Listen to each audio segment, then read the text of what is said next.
Welcome. Buenas tardes. My name is Armin Schwegler. I'm a professor in the Department of Spanish and Portuguese here at UC Irvine. I'm here today to tell you an amazing and uplifting story about a very unusual people. These are the people of Palenque. Resilient people. People whose culture and language I have studied for the last 30 years. And in the process, I'm happy to say, I have become their friend. These people have had unusual lives, in part because they have been isolated for virtually 400 years. Because they are poor. Because historically they did not know how to read and write. And of course, because they have been black, and blacker than black within their own country. Nobody has written down their official history. And worse still, even the Palenqueros themselves do not recall where they came from in Africa and who founded their village. But they do remember that they were unusual people with a special spirit. They were freedom fighters, the first officially free community anywhere in the Americas. They speak their own language. Escucha, vos que le habla la lengua cuyo, ¿cuánto menos tenés? Yo no tenés dos, como una gente. And so, today I'm going to tell you the story of how, through studying their language, and ultimately also their DNA, we have managed to reconstruct their history and their origins with great precision. So let me take you to Palenque and let us watch what it looks like.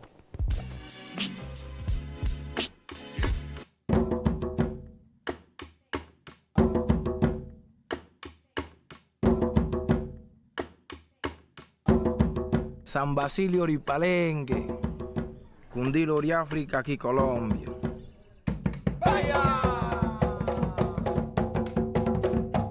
Ya sendari Palenque, to su tueri otro colo. Espíritu y tiela a mí, a sendari chamuquina. Su tu hace otro colo, potocusa lo que tata, deja susto. Como es mequiro, lumbalú y chiteao. Ya senda, ribotrocolo.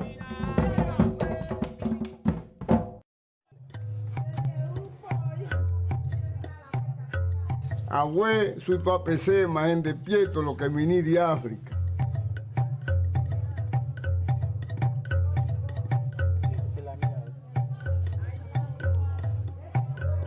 Palenque, vuelo que te da sueto, de Maguarumá, Lendoamérica.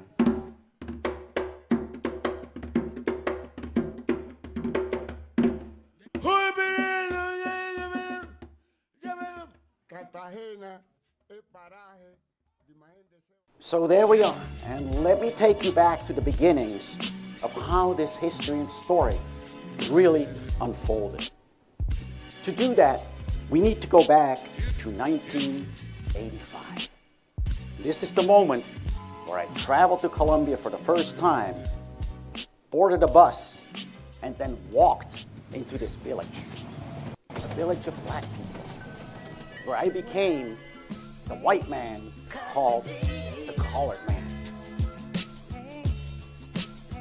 And this is the language that I heard, a language that I could not understand, even though I speak Spanish fluently. A mix of Spanish words, African grammar, and much that they invented for themselves. ¿Usted tan pa' mala gana? Yo, tan pa' mala gana, mañana es un martes. Mañana es martes. Y tan como el miércoles, los jueves. Y tan vende maíz pilado, puchuki, maíz. So there I was in this village. No electricity, no running water. And yet, beautiful people, full of spirit, speaking and celebrating their culture and their language. But it was life in isolation. A life where they could preserve African customs, their own speech. But they were bilingual and have been bilingual for centuries.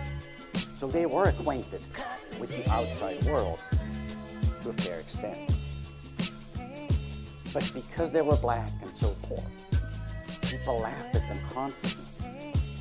They were ashamed to speak the tongue, and half of the population had already given it up when I arrived there. But it was a little Africa in the Americas.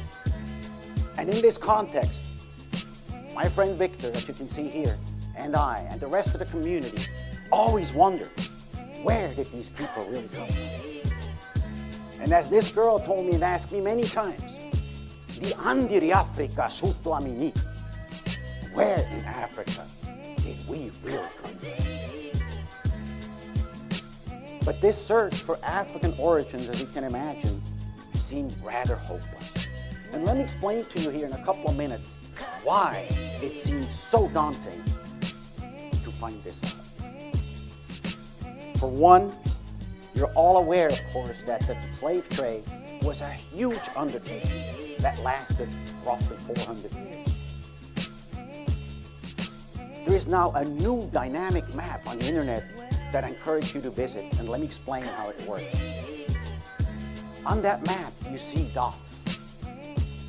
And each dot represents a ship of 3 to 4 to 500 slaves.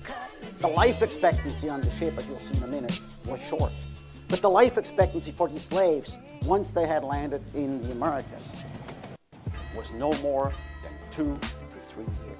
So keep that in mind as you watch this map evolve and move as the dots go from Africa to the New World. Every dot represents, in a modern sense, a jumbo jet falling out of the sky.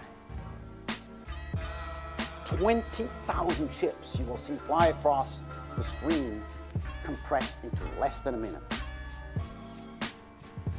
12 million slaves, 20% of which perished during the voyage, and 20% of whom were children. So let us watch in silence and in horror as the slave trade unfolds.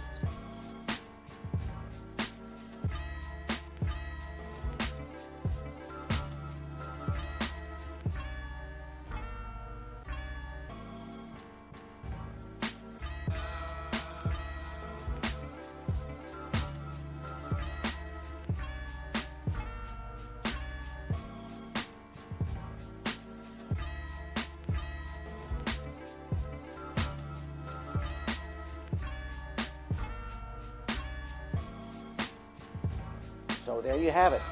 Clearly, can you imagine what we faced? The complexity of reconstructing a history for a single people in a single village, speaking a singular language.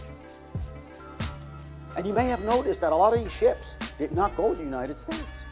In fact, the slave trade was mostly a Latin American phenomenon. And Cartagena, the city where the Palenqueros ended up, was the New York City of the slave trade. So how did we manage to figure this out? Well, there were some initial clues that turned out to be key. Let me explain. To this day, the Palenqueros, when somebody dies, they dance around the coffin with drums and they go into trance. And they chant a chant that came from Africa. Chimang Congo, Chimariloango, Chimariloango de Angola, and so they go on. But as they chant, just like you, they do not understand what they sing. It is very much like Latin in church. Emotional content, but no real meaning in terms of words. And so as I lived with the Palenqueros, I decided to study these songs close up. And I wrote a book of about 800 pages. And then I showed that these texts can actually be understood. And here's what that song says. From the Congo people I am, from the people of Luango, from the Luango of Angola. And